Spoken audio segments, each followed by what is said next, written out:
இந்த வீடியோவில் என்ன பார்க்க போகிறோன்னா ரீசனிங்கில் உள்ள seating arrangement and blood relations தான் பார்க்க போகிறோம். வாங்க நம்ம வீடியோக்குள்ளே போகலாம். ஃபஸ்ட் டைம் நம்ம வீடியோ பார்க்குறீங்க அப்படின்னா நீங்கள் சப்ஸ்கிரைப் பண்ணிக்கோங்க, மறக்காமல் பெல் ஐக்கானையும் தட்டிக்கோங்க.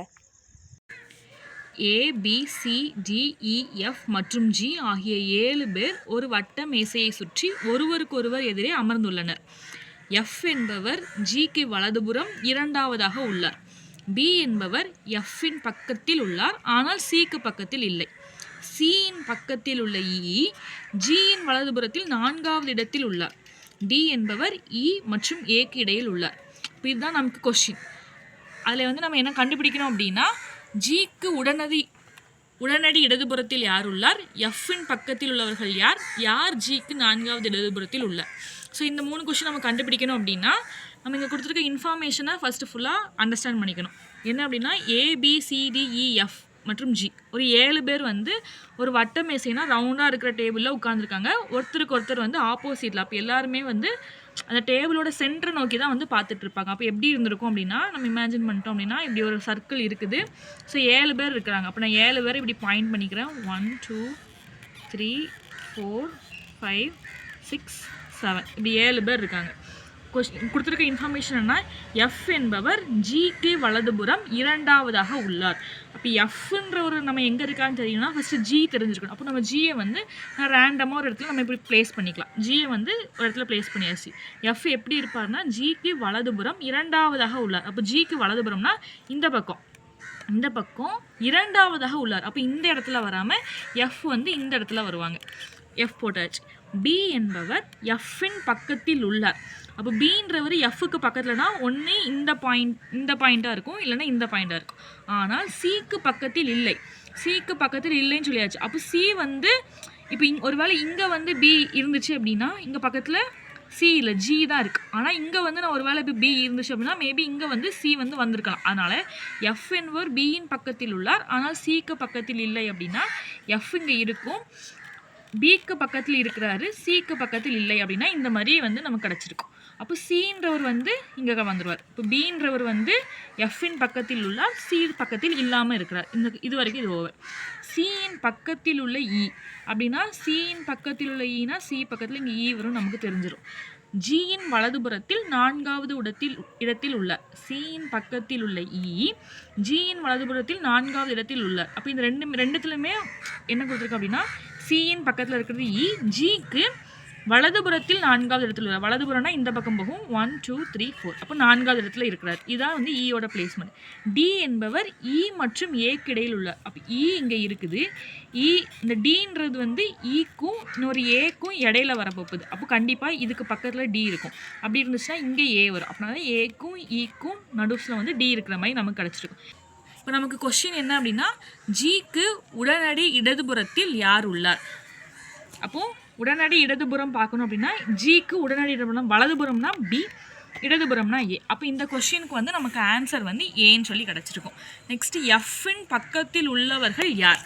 எஃப்இன் பக்கத்தில் உள்ளவர்கள் யார் அப்படின்னு பார்த்தோன்னா 2 இருக்குது, சியும் பியும். அப்போ இந்த கொஸ்டினுக்கு ஆன்சர் சியும் பியாக இருக்கும். சி தான் எஃப்க்கு 2 சைட்லேயுமே இருக்குது. அப்போ இந்த கொஸ்டினுக்கு ஆன்சர் சி அண்ட் பி.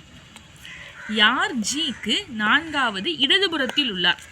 அப்போது நம்ம கொஸ்டினில் ஜிக்கு வலதுபுறத்தில் யார் இருக்கான்னு பார்த்தோம். ஜிக்கு இப்போ இடதுபுறத்தில் 4வது இருக்கிறது யாருன்னா 1 2 3 4. இங்கே சி இருக்குது. அப்போ ஜிக்கு இடதுபுறமாக போய் அதில் 4வது இருக்கிறது சி. அப்போ ஆன்சர் இதுக்கு சியாக இருக்கும். ஸோ இப்படி தான் நம்ம இந்த கொஸ்டினை சால்வ் பண்ணுறோம். ஒரு குடும்பம் 6 உறுப்பினர்களை கொண்டுள்ளது. அதாவது ABCDEF அப்படின்னு 6 பேர் இருக்காங்க. பி என்பவர் சியின் தாயாரின் மைத்துனர்.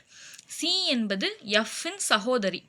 டி என்பவர் ஏயின் தந்தை மற்றும் எஃப் என்பவர் டியின் பேரன். குடும்பத்தில் 2 பெண் உறுப்பினர்கள் உள்ளனர். இதெல்லாம் நமக்கு இன்ஃபர்மேஷன் கொடுத்தாச்சு. இப்போ கொஸ்டின் என்ன கொடுத்துருக்காங்கன்னா, எஃப்இன் தாய் யார், குடும்பத்தில் உள்ள பெண் உறுப்பினர்கள் யார், குடும்ப உறுப்பினர்கள் எத்தனை தலைமுறைகளை சேர்ந்தவர்கள், டிக்கு 2 மகன்கள், ஒன்று ஏ மற்றொன்று யார், எஃப்இன் மாமா யார். இப்போ கொஸ்டின் நம்ம ஃபுல்லாகவே நம்ம டக்குன்னு கொஸ்டினுக்கு ஆன்சர் பண்ணாமல் கொடுத்துருக்க இன்ஃபர்மேஷனை வச்சு ஃபஸ்ட்டு என்ன செட்டப் வருதுன்றதை நம்ம ட்ரா பண்ணிட்டோம் அப்படின்னா நம்ம கொஸ்டின் சால்வ் பண்ண ஈஸியாக இருக்கும். ஃபஸ்ட்டு என்ன கொடுத்துருக்காங்க, பி என்பவர் சியின் தாயாரின் மைத்துனர். அப்போ பின்னாடி இருந்து வாங்க. சியின் தாயாரின் மைத்துனர் அப்படின்னா சின்றது ஒரு பர்சன் இங்கே இருந்துச்சு அப்படின்னா அவங்களுக்கு ஒரு தாய் ஒருத்தங்க இருப்பாங்க இங்கே. அப்போ இந்த இடத்துல வந்து சியோட அம்மா ஒருத்தங்க வர பார்க்குறாங்க. அவங்களோட மைத்துனர் அப்படின்னா பிரதர் இன்லா. அப்போ வந்து இந்த இடத்துல நம்ம வந்து பிஏ வந்து பிளேஸ் பண்ணிக்கலாம். இப்போ சி என்பது எஃப்பின் சகோதரி. அப்போ சி தான் இங்கே சகோதரி. அப்போ சி வந்து எஃப்பின் சகோதரி அப்படின்னா எஃப் இந்த இடத்துல இருக்கும். இவங்க 2 பேரும் சிப்ளிங்ஸாக இருப்பாங்க. அப்போ இந்த சகோதரி அப்படின்றதுனால சி வந்து ஒரு பெண்ணுன்னு சொல்லி நமக்கு தெரிஞ்சிடும். நெக்ஸ்ட் என்ன கொடுத்துருக்காங்க, டி என்பவர் ஏயின் தந்தை.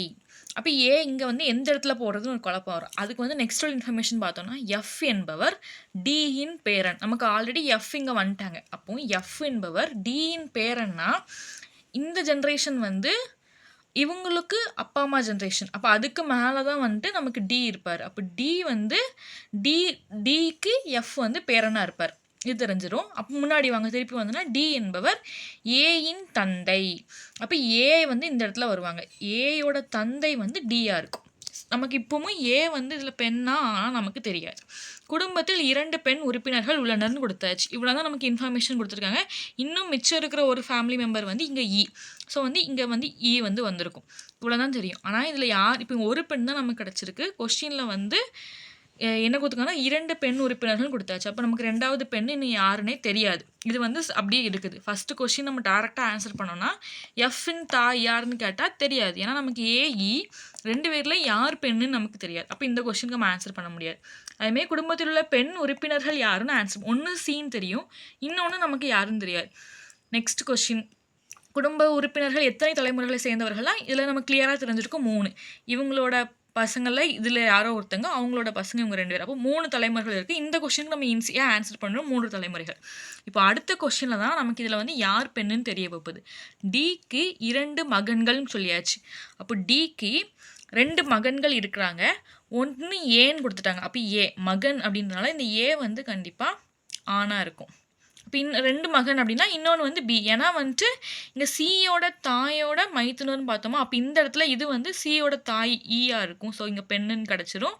இது வந்து டியோட பையன். அப்போ இது வந்து பி. அப்போ டிக்கு 2 மகன்கள்னால் ஒன்று ஏன்னா இன்னொன்று கண்டிப்பாக பியாக இருக்கும். இப்போ ஃபஸ்ட்டு கொஸ்டின் போனோன்னா எஃப்இன் தாய் யாருன்னு கேட்டால் இதில் வந்து இ தான் பெண். ஸோ இங்கே வந்து இ நமக்கு ஆன்சர் கிடச்சிரும். குடும்பத்தில் உள்ள பெண் உறுப்பினர்கள் யார் யாருன்னு கேட்டால் ஒன்று இ, இன்னொன்று சி. அப்போ வந்து இங்கே இயும் சியும் ஆன்சர் கிடச்சிரும். கடைசி கொஸ்டின் வந்தோன்னா எஃப்இன் மாமா யார். அப்போ எஃப்போட மாமா யாருன்னு கண்டுபிடிக்கிறோம். இது வந்து அப்பாவாக இருக்கும். ஏ வந்து அப்பா, இ வந்து அம்மா அப்படின்னா பி தான் வந்து இதுக்கு வந்து எஃப்போட மாமாவாக இருக்கும். ஸோ இப்படி வந்து நம்ம ஒரு ஜென்ரேஷன் படி போட்டுட்டு அதுக்கப்புறம் நம்ம ஆன்சர் கண்டுபிடிக்கணும். டேரெக்டாக ஃபஸ்ட் கொஸ்டினுக்கு ஆன்சர் கண்டுபிடிக்காம கொடுத்துருக்க இன்ஃபர்மேஷன் எல்லாத்தையும் நம்ம நல்லா அண்டர்ஸ்டாண்ட் பண்ணிட்டு பண்ணோம்னா இந்த கொஸ்டின் ஈஸியாக சால்வ் பண்ணிடலாம். இந்த வீடியோ பிடிச்சிருந்துச்சுன்னா லைக் பண்ணுங்கள், ஷேர் பண்ணுங்கள், கமெண்ட் பண்ணுங்கள். நம்ம சேனலை சப்ஸ்கிரைபும் பண்ணிக்கோங்க. தேங்க்யூ ஃபார் வாட்சிங்.